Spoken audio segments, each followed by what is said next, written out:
Bonjour les amis boulières, j'espère que vous allez bien. Bienvenue dans cette nouvelle vidéo test drive de Bowling Academy en partenariat avec Valk Group. Aujourd'hui, nous allons vous tester les dernières nouveautés de chez Brunswick, notamment la toute dernière Uretane U-Motion et après le succès de la prisme solide et hybride, la prisme Warp. Place au test.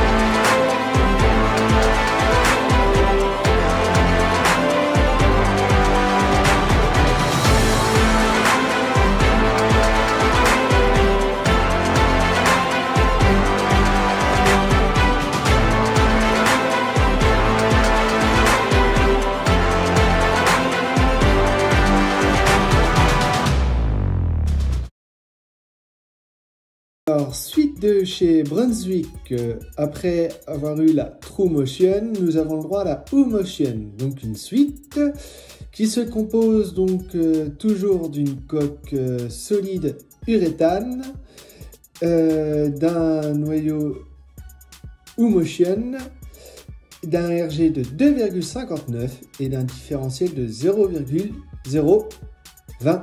Nous commençons le test sur un village challenge. Que j'attendais avec impatience, donc du coup je l'ai percé en deux équilibrages, le pin en dessous, le pin au-dessus. Pour ceux qui ne savent pas, les uréthanes, c'est pas des boules extrêmement agressives, c'est des boules plutôt roulantes qui vont suivre progressivement leur trajectoire. On va pas dire comme des boules de Sper, c'est plus agressif que des boules de Sper, c'est très mat, mais ça roule tôt et il faut jouer en étant stabilisé.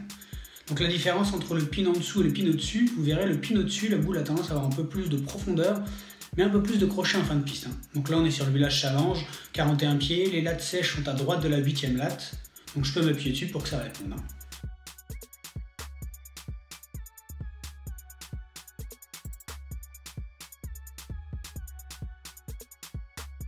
Nous poursuivons le test sur un village sport.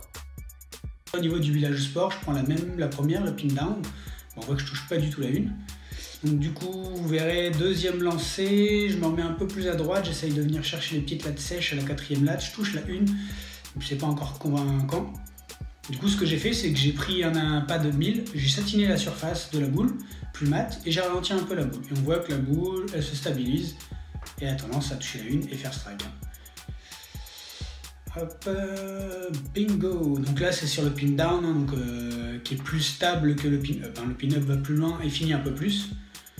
Donc là, vous voyez déjà sur le premier lancer, premier essai, bam, je laisse la 9. Donc c'est que la boule, elle a beaucoup d'angles. Donc quand on laisse la 9, pour info, c'est comme si vous avez la 5 et la 9 et que vous coupez la 5. C'est signe de beaucoup d'angles. Donc je l'ai un petit peu ajusté et on voit que la boule a tendance à finir énormément.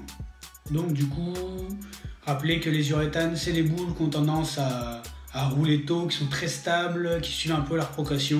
Et là, sur la petite vidéo de comparaison, le pin up va un peu plus loin, finit un peu plus. Et le pin down, à gauche, a tendance à plus se stabiliser. Ce qui est bien aussi d'avoir des boules très stables.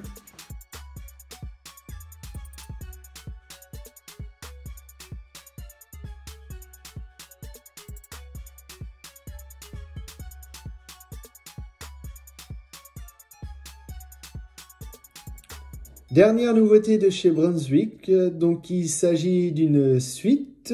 Après le succès de la version hybride et solide, nous avons le droit cette fois-ci la prisme Warp, donc qui se compose d'une coque solide, d'un noyau portal et elle est équipée donc d'un RG de 2,46, d'un différentiel de 0,051 et d'une asymétrie de 0,018.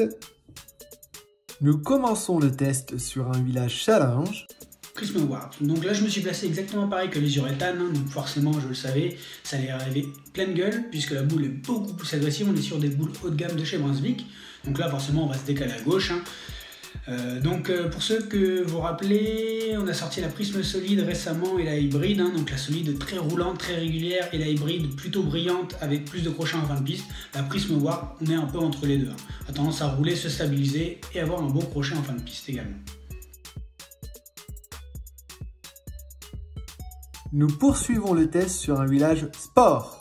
J'ai mis un peu de droite parce que je savais ce qu'il fallait faire, mais on voit que je laisse la 10, que la boule lie pas la piste assez tôt. J'ai légèrement passé un petit coup d'abralon au 1000 pour que la boule prenne un peu plus tôt, se stabilise plus tôt. Et on voit que ça suffit déjà pour décoller la quille numéro 10. Du coup, sur le village de sport, j'ai aussi réduit un petit peu les vitesses. J'ai posé un peu plus les boules pour laisser le temps à la boule qu'elle puisse lire la piste. Donc du coup, on retrouve une boule assez facile à gérer, qui se stabilise facilement. Elle a quand même un angle à la fin, parce qu'on est quand même sur des boules agressives. C'est une bonne benchmark. J'ai préféré la jouer quand même sur le village sport que sur le village challenge, parce que le village challenge, j'étais déjà obligé de prendre d'énormes trajectoires. Tac, tac, tac. Donc on voit bien que sur la comparaison des deux villages, le village challenge, j'ai plus d'angle d'ouverture, je suis plus à gauche de la piste. Le village sport, je suis plus à droite. J'ai dû satiner un petit peu la surface et j'ai dû réduire un petit peu la vitesse. Mais on retrouve le même comportement de boule. Elle se stabilise et elle finit pas.